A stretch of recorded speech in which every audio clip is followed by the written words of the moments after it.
வணக்கம். என்ன செய்தியை பார்க்க போறோம்னு கேட்டீங்கன்னா, அம்பலமானது விஜய் அவர்களுடைய குதிரை பேரம். 2 சட்டமன்ற உறுப்பினர்கள் ஒப்புதல் வாக்குமூலம். அதிரும் தமிழக அரசியல் களம். அதிரடியாக களம் இறங்க போகின்ற ஆளுநர். ஏற்கனவே திமுக மற்றும் அதிமுக 3 முறை ஆளுநரிடத்துல போயிட்டு குதிரை பேரம் தொடர்பாக புகார் அளித்திருக்கின்றார்கள். அந்த புகார் தொடர்பாக தமிழக அரசாங்கத்திடத்துல ஆளுநர் விளக்கம் கேட்டிருக்கின்றார். இதுவரைக்கும் ஆளுநருக்கு விளக்கம் போல. அதனால அரசு அதிகாரிகள் கிட்ட வந்து இப்போ குதிரை பேரம் தமிழ்நாட்டில் நடக்குதா இல்லையா, காவல்துறை 14 பேரை கைது செய்திருக்கிறார்கள். அந்த விசாரணையில என்ன தகவல் கிடைத்தது, குதிரை பேரம் எந்த கட்சி செய்தது அப்படின்னு ஆளுநர் அதிமுக மற்றும் திமுக அளித்த புகாருக்கு அரசாங்கத்துடைய உயர் அதிகாரிகிட்ட விளக்கம் கேட்டிருக்கின்றார். இப்போ 2 சட்டமன்ற உறுப்பினர்கள் எங்களிடத்துல பதவியை ராஜினாமா பண்ண சொன்னாங்க. மீண்டும் தேர்தலில் போட்டியிட வைக்கின்றோம், அமைச்சர் பதவி கிடைக்கும் என்று சொல்லியிருக்கின்றார்கள் என்று ஒப்புதல் வாக்கு மூலம் அளித்திருக்கின்றார்கள். அப்ப தமிழகத்துல குதிரை பேரம் நடந்தது உறுதியாகிறது. அப்போ இந்த ஆட்சிக்கு ஆபத்தா? அந்த 2 எம்எல்ஏக்கள் யாரு? இதன் மூலமாக இந்த ஆட்சி என்ன மாதிரி நெருக்கடியை சந்திக்க போகுது அப்படின்றது முதல் செய்தியா பார்க்க போறோம். இரண்டாவது, யாருக்குமே தெரியாம சைலண்டா இன்னைக்கு தமிழகத்துல இந்த தவேக அரசாங்கமானது ஒரு நாசகார திட்டத்தை நடைமுறைக்கு கொண்டு வந்திருக்குது. அந்த திட்டத்தை பற்றி நாம விரிவா பார்க்க போறோங்க. ஆனால் அவற்றுக்கெல்லாம் முன்பாக இதுவரைக்கும் நம்ம சேனலை நீங்க சப்ஸ்கிரைப் பண்ணவே இல்லையா அப்படின்னா சப்ஸ்கிரைப் பண்ணிக்கங்க, கொஞ்சம் சப்போர்ட் பண்ணுங்க. முதல்ல இந்த வீடியோவை பார்த்துட்டு வாங்க. திமு ராஜேந்திரன் எம்எல்ஏ, இரா செந்தில் செல்வன் எம்எல்ஏ அறிக்கை. சட்டமன்றத்தில் திமுக கொறடா உத்தரவுப்படி நடந்து கொள்ளுங்கள் என்றும் நடந்து கொள்வார்கள் என்றும் ஊடகங்களில் சொன்ன பொதுச் செயலாளர் வைகோவின் நிலைப்பாடு ஜூன் 16 அன்று தமிழ்நாடு அமைச்சர் ஒருவரின் சந்திப்புக்கு பிறகு மாறத் தொடங்கியது. சட்டமன்ற உறுப்பினர் பொறுப்பில் இருந்து எங்களை பொதுச் செயலாளர் வைகோ அவர்கள் ராஜினாமா செய்ய சொன்னார். எங்கள் ராஜினாமாவை அவர்கள் நிர்பந்தித்தார்கள். யார் அவர்கள் என்ற விஷயமானது உங்களுக்கு தெரிஞ்சிட்டு இருக்கும். அதுலயும் தவேகாவினுடைய ஒரு அமைச்சர் வைகோ அவர்களையும், அதே மாதிரி மதிமுகவினுடைய முதன்மை செயலாளராக இருக்கக்கூடிய துரை வைகோ அவர்களையும் சந்திக்கின்றார். அதற்கு பிறகுதான் மதிமுகவில் இருக்கக்கூடிய 2 எம்எல்ஏக்களையும் பதவி விலக சொல்றாங்களாம்.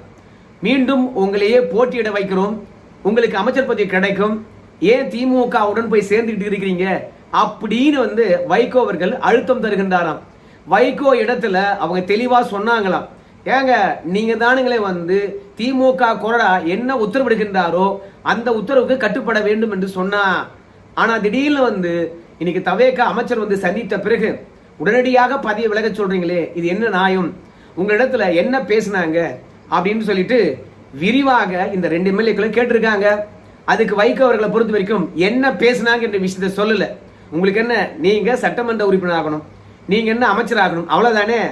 அது எதுக்காக திமுக சின்னத்துல நின்று வெற்றி பெற்று இப்ப நம்ம 2 பேரும் மதிமுக, நாம் எதுக்காக திமுக ஐடென்டிட்டியுடன் இருக்கணும், நம்ம சின்னத்திலே நிற்போம், விஜய் அவர்கள் பிரச்சாரம் பண்ணுவாரு அப்படின்னு வைகோ அவர்கள் அழுத்தம் கொடுத்திருக்கின்றார்.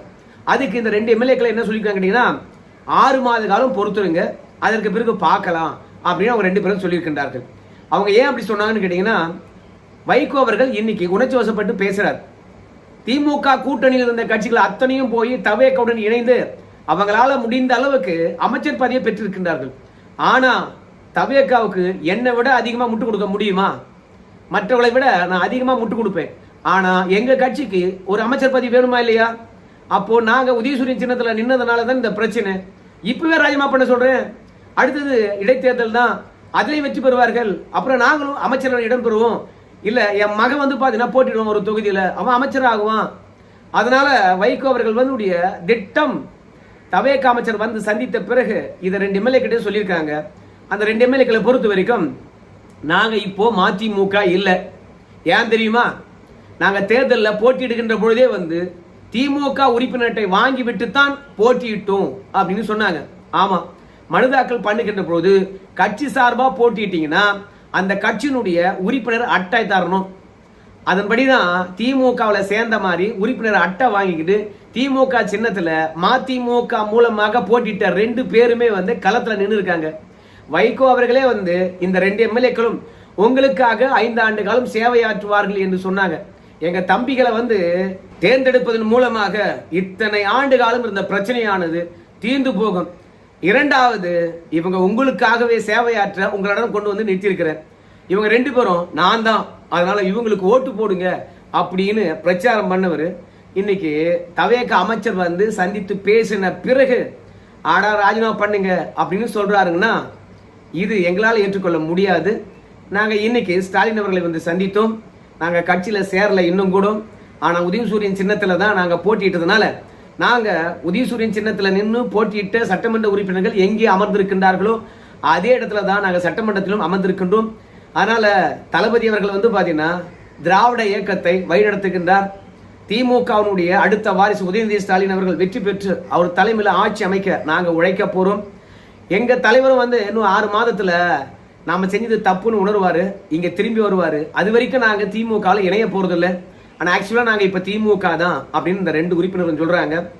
அதாவது யாரோ ஒரு யூடியூபர் வந்து தவேகா எம்எல்ஏ இளையராஜா கிட்ட பேசினாங்களாம், சபாநாயகருக்கு எதிராக நாங்க கொண்டு வருகின்ற தீர்மானத்துல ஓட்டு போட்டீங்கன்னா உங்களுக்கு 50 கோடி கொடுப்போம், என்ன சொல்ற அப்படின்னு பேசினதாக புகார் அளிக்கின்றார். யாரு? தமிழக வெற்றி கழகத்துடைய எம்எல்ஏ. அவர் அளிப்பது உண்மையா பொய்யா என்று விசாரணையில தான் தெரியும். ஆனா இங்க பாதிப்படைந்த 2 பேருமே சொல்றாங்க, எங்க வைகோ அவர்களை வந்து தமிழக வெற்றி கழகத்துடைய மூத்த அமைச்சர் சந்தித்தார். அதற்கு பிறகு எங்களை பதவி விலக சொல்றாங்க, நாங்க அமைச்சராக்கப்படுவோம் என்று உறுதிமொழி தருகின்றார்கள். இது எவ்வளவு பெரிய குதிரை பேரம். அழகா இவங்களே ஒப்புதல் அளித்து விட்டார்கள். ஆமா, குதிரை பேரத்தை பற்றி என்கிட்ட வைகோ அவர்கள் பேசினாரு. யாரால? இந்த தமிழக வெற்றி கழகத்துடைய மூத்த அமைச்சரால அப்படின்னு சொல்றாங்க. கண்டிப்பா இதை ஆளுநர் அவர்கள் கன்சிடர் பண்ணுவாரு. ஏற்கனவே திமுக அதிமுக தந்த புகாருக்கு தமிழக வெற்றி கழகத்தினத்துல விளக்கம் கேட்டிருக்கின்றார். அந்த விளக்கத்துக்கு விடைதான் இந்த 2 எம்எல்ஏக்கள் இப்போது ஒப்புதல் வாக்குமூலம் அளித்திருப்பது. கண்டிப்பா இந்த ஆட்சிக்கு பெரிய நெருக்கடி தான். இந்த 2 பேரும் திமுக இருப்பதனால ஏற்கனவே RS பாரதி அவர்கள் போய் ஆளுநர்கிட்ட புகார் அளித்தார். வைகோவே 2 சட்டமன்ற உறுப்பினர்களை பதவி விலக சொல்லி இருக்கிறாருங்க, அமைச்சராக்குறேன்னு சொல்லிட்டு அப்படின்னு வைகோ அவர்கள் சொன்னதாக ஏற்கனவே புகார் அளித்திருக்கின்றார்கள். அவர் பேசின வீடியோ ஆதாரத்தையும் கொடுத்திருக்காங்க. ஆனா வைகோ தானா பேசினதாக ஏற்கனவே புகார் அளிச்சாங்க. ஆனா இப்ப இந்த 2 எம்எல்ஏக்களும் இன்னொரு ஆதாரத்தை சொல்றாங்க.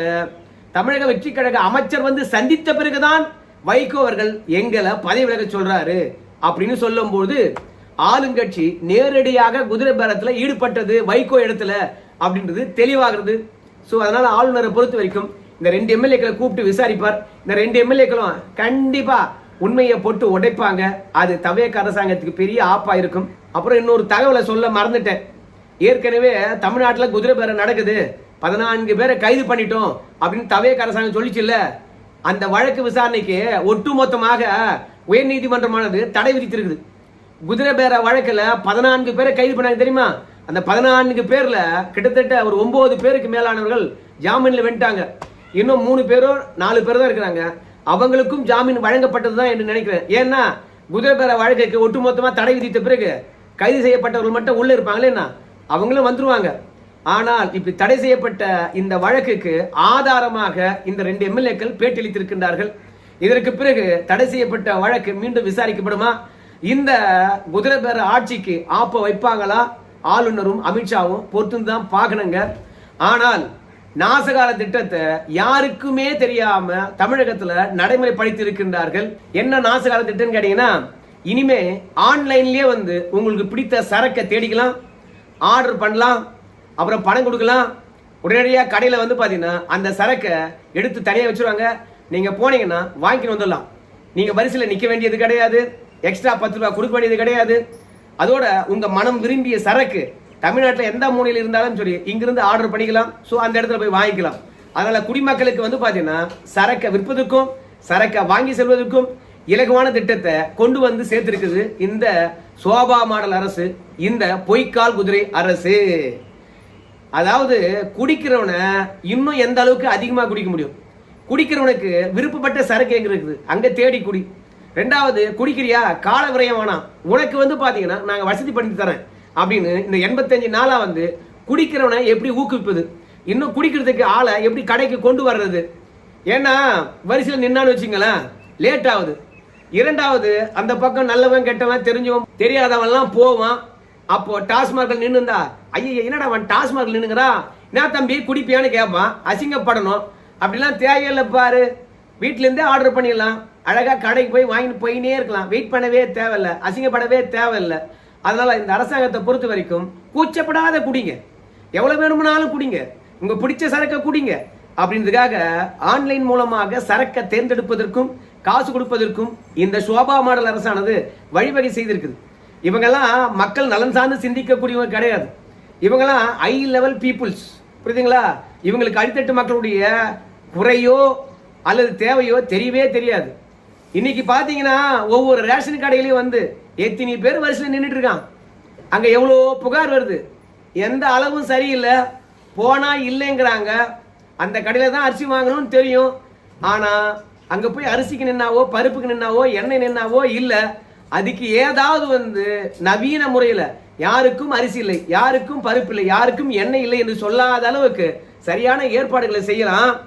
ஆனா ரேஷன் கடையில கால் கடுக்க நிக்கலாமா, ஆனா டாஸ்மார்க்ல கால் கடுக்க நிக்க கூடாதான். சரி, ஏன் டாஸ்மார்க்கு இந்த அளவுக்கு சிறப்பான வழிமுறையை செஞ்சாங்க அப்படின்னு பார்க்கும்போது, அதான் பாட்டிலுக்கு 10 ரூபாய் எக்ஸ்ட்ரா வாங்குறாங்கல்ல, அதை ஆன்லைன் மூலமாகவே பேமெண்ட் கொடுத்துட்டா எவன் காசு கேட்பான் அப்படின்னு சொல்லிட்டு சொல்றாங்க.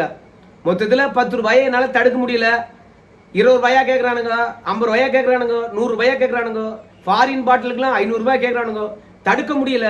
அதனால ஆன்லைன்ல பேமெண்ட் பண்ணா அப்ப எக்ஸ்ட்ரா கேட்க மாட்டாங்கல்ல, அதுக்காக தான் அப்படிங்கிறாங்க.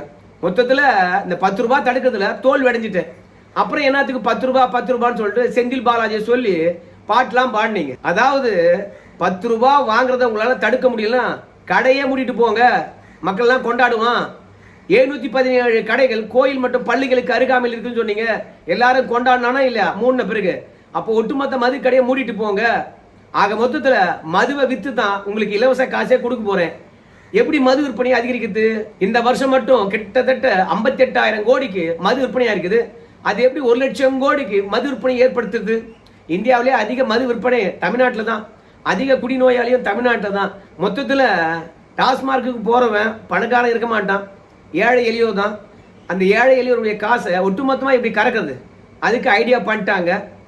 அதாவது மக்கள் நல திட்டங்களை பற்றியோ மக்களுக்கு இலகுவா செய்ய வேண்டிய வேலைகளையோ சிந்திக்கவே இல்லை. ஆனா குடிகாரனுக்கு மட்டும் அழகா வழி பண்ணி தராங்க. தயவு செய்து இந்த ஆன்லைன்ல 10 ரூபாயை தடுக்க முடியல, அதனால தான் இந்த வழியை பண்ணிருக்கிறோம் அப்படின்னு சொன்னீங்கன்னா மக்கள் அவதிப்படுகின்ற விஷயங்களுக்கு எல்லாம் பண்ணாம டாஸ்மார்க்ல சரக்கு விற்பதை மட்டும் சிறப்பா சிந்திச்சு ஆன்லைன் பேமெண்ட்டை கொடுத்துருக்கீங்க பாருங்க, சூப்பரா இருக்கும். 21 வயதுக்கு உட்பட்டவர்கள் டாஸ்மார்க் வரத்துக்கு கூச்சப்பட்டாலும் கூச்சப்படுவாங்க, ஏன்னா சின்ன வயசு இல்ல. அதனால ஆன்லைன் மூலமாக ஆர்டர் பண்ணி குடிங்க அப்படின்னு விட்டுட்டாங்க போல இருக்குது. ஏன்னா நம்ம தமிழ் சமூகத்துல என்னடா தம்பி குடிக்கிறியா அப்படின்னு கேட்டா அவனுக்கு மானமா போடும். அதனால 21 வயது கொண்டவங்க எல்லாம் யார்கிட்டயாவது கொடுத்துதான் சரக்கு வாங்கிட்டு இருந்தாங்க. இப்போ 18 வயசுக்கு மேல ஆகி போச்சா, ஆன்லைன்ல ஆர்டர் பண்ணி ஜம்முன்னு குடிக்க போறான். அதோட போச்சுன்னா இந்த 18 வயதுக்கு கீழே இருக்கிறவங்க டாஸ்மார்க் என்ன போகாம இருந்தாங்களே என்ன?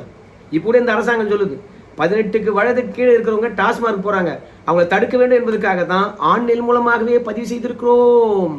இந்த வயது உள்ளவங்க எல்லாம் வந்து குடிக்கிறதுக்கு அனுமதி இல்லை, அதே மாதிரி பாட்டில் கொடுப்பதற்கும் அனுமதி இல்லை அப்படின்னு வந்து கடைகளுக்கு அறிவுறுத்திருக்கின்றோம். அதனால ஆன்லைன் பேமெண்ட்டை பொறுத்த வரைக்கும் சின்ன பசங்க எங்க காசு வச்சிருக்க போறாங்க, அதனால பெரியவர்கள் மட்டும்தான் ஆர்டர் பண்ணி வாங்க போறாங்க, அப்படியும் தடுத்துட்டோம் அப்படின்னு சொல்றாங்க. ஸோ மொத்தத்தில் நீங்க என்னதான் ஆன்லைன் மூலமாக உங்க சரக்கை தேர்ந்தெடுத்தாலும் கடைக்கு தான் போய் வாங்கணும். அந்த கடையில் இருக்கிறவன் சார் உங்களுக்காக தேடி எடுத்து வச்சிருக்கேன் சார், ஏதாவது போகும்போது கொடுத்துட்டு போங்க சார். 10 ரூபாவோட போறது அவர் ஸ்பெஷலாக எடுத்து வச்சதுனால 50 ரூபா கொடுத்துட்டு வருவோம். அதனால ஊழலை இன்னும் பெருசுதான் படுத்திருக்கீங்க, கண்டிய குறைக்கல. மொத்தத்தில் இந்த குடியை ஊக்குவிப்பதன் மூலமாக இந்த நாசகார திட்டத்தை பற்றி இது வரைக்கும் வெளியே சொல்லாம திடீர்னு இன்னைக்கு நடைமுறைப்படுத்துறீங்க பாருங்க. அப்புறம் ரெஸ்டோ பார் கொண்டு வர போறீங்களா, தனியார் மயமாக்க போறீங்களா? அட சாமி, சாராயத்தின் மூலமாக சம்பாதிக்கிறதுக்கு இவ்வளவு மெனக்கிட வேணுமா? இதுதான் மாற்றமா? சரி, இந்த பொய்க்கால் அரசு, 2வது சோபா மாடல் அரசு தொடர்ந்தால் இன்னும் என்னென்னலாம் தீமை வரும்? உங்க கருத்து சொல்லுங்க. நன்றி.